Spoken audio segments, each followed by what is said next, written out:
And today is finally the day when we are putting these on. I've got a couple of buddies coming over, this being one of the knuckleheads, and so I'm just waiting for him. I got to do a little bit of cleaning up here, and then we're going to get right to that. First step in this process was to get the temporary wall that was in place outside so that I could go ahead and put some construction adhesive on it. I'm using PL Premium, and after I put a fair amount on, I went ahead and smoothed it out just to make sure that there was a nice even coat everywhere on that bottom wall. I also put some on top of the floor so that once we went ahead and set the wall on top of it, that portion would be glued in as well. You can see me lining up the front, and they just drop it right in place. That went so smoothly.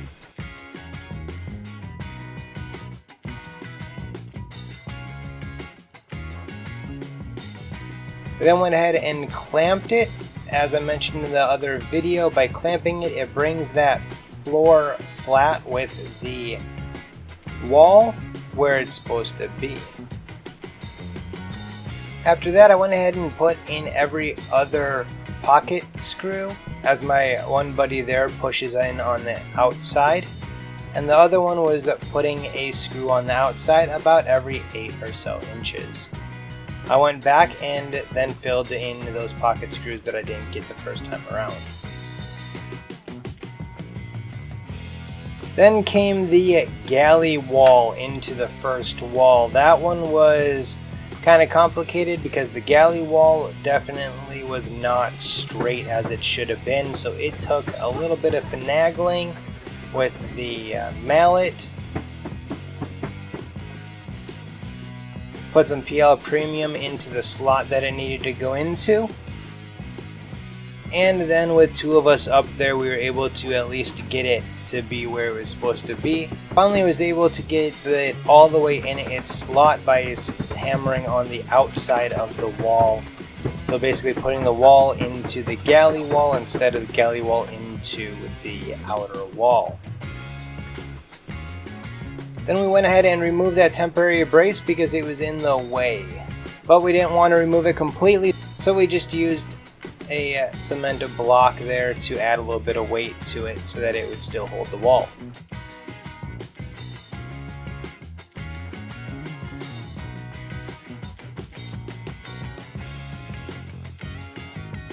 Here we're putting in the cabinet face, making sure that it fits.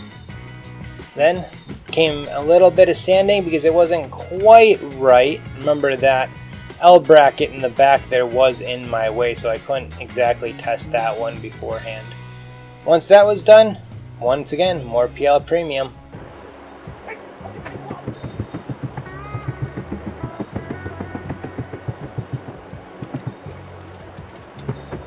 After a few taps here and there, it went right into its place.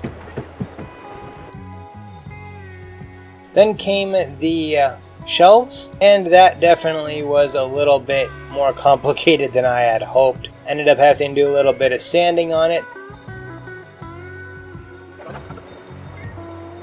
Those blocks that you see there are to hold it so that they are evenly spaced. Once again, I do a little bit of sanding. I did put PL Premium on the floor and the wall as I did the first one here as well. And this took quite a bit of finagling here because of how many slots and how many things it really had to line up to.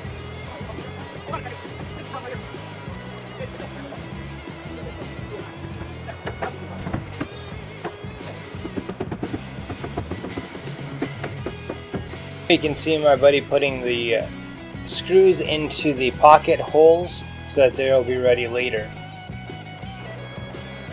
In an attempt to get the wall a little bit closer to the floor, I did try to widen out the shoulders on the shelves there. It worked a little bit, not as well as I had hoped, but it definitely did something. Then we both pushed on the outside of the wall as my buddy put the pocket screws in.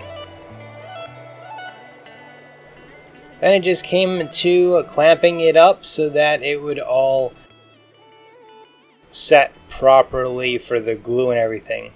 This measuring is when I started getting really stressed out because I realized how off everything was. So it is now a few days later. We didn't really do much on the trailer after I turned off the camera here. So this here is how we left it. And well, that day was honestly pretty hectic. There is 2 extra people here because my buddy ended up bringing his kids. And so things got a little hectic and I was just a wee bit stressed. And so yeah, unfortunately there are some issues with the trailer. It did not go together quite as planned. What I'm going to do today, however, is find out how not quite as planned that ended up when I take off all of the braces and all of that and get some measurements, which I'm about to do right now. Oh boy. Alright, so to get you guys caught up on the trailer, so far what I've done is I removed all of the wood pieces out of there. I got it cleaned up a little bit just so it'd be a little bit easier for me to walk around in. And I also fixed that back corner that was screwed up that I showed you guys in a couple episodes ago. What I did there is I just cut out the piece that was really bad. I went ahead and cleaned up that as best as I could, and I glued and stapled in a replacement piece. It should be cut to size later down the road. While I had the glue out, I also went ahead and put some in this crack here to go ahead and fill that.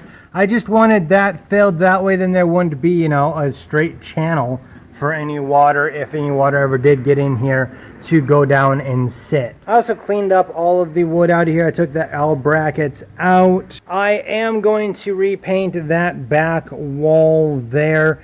It ended up having some issues, so that got sanded down. Then the L brackets got repurposed into this 58-inch piece of board that goes from wall to wall, so that I could just kind of even out the walls here and get them a little bit lined up. I've also done the same thing to this back top wall as well, just to get it even.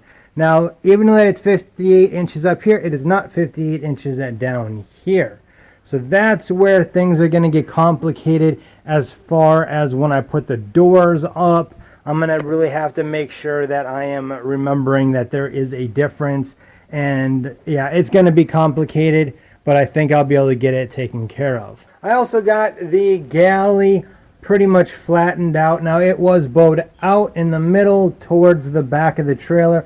So what I did is I just pushed it and got it set in place. I also went ahead and locked that in place with more pocket screws all the way around it. And well, other than that, I really have not done much today, and honestly I don't think I'm going to, because I've got to do some thinking on how I want to do the roof of this. I got to figure out what wood I need to do that. I know I've already got a lot of the 1/4-inch stuff down below, but I do need wood for the rafters here, so I got to just get that measured out, figure out how many of the rafter pieces I'm gonna need.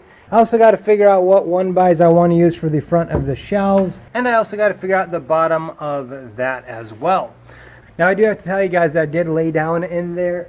As you can see, I got my horse blanket in there for getting in and out, but I turned it the other way. I laid down in there for a few minutes, and I have to say it's going to be really nice to have this thing done and finished. It's caused me quite a bit of stress over the last few days, not even going to lie. Now part of that stress is because, well, the bottom of the walls did not butt up all the way up against the floor.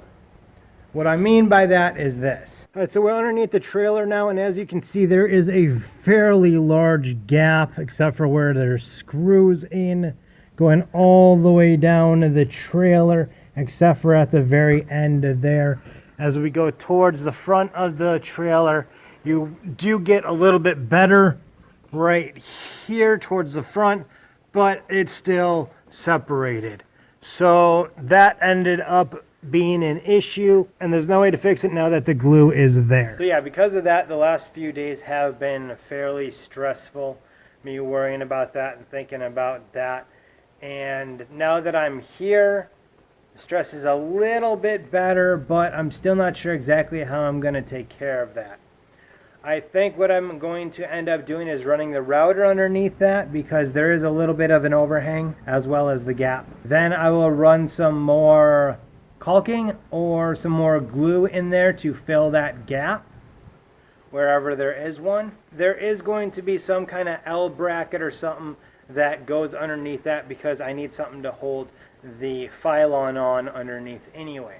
So that will probably help a bit. But now I'm not sure, because of that gap, if I can just go ahead and buy a piece for that, or if I'm going to have a piece custom made so that it can cover the entire gap.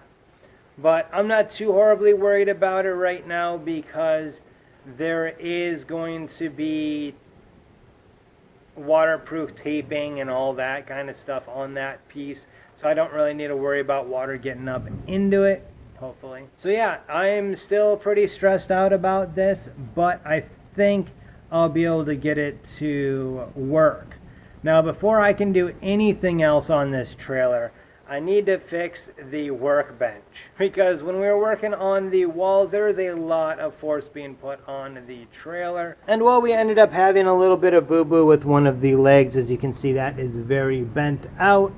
So I am going to have to fix that. As always, to see what comes next on this trailer build, make sure to hit that subscribe button, hit that bell so you're notified whenever a new video comes out, and check out this playlist up here if you haven't gotten caught up yet. And of course, make sure you check out the resources that I've been using throughout this process down in the video description. Until next time, as always, you guys have a good one.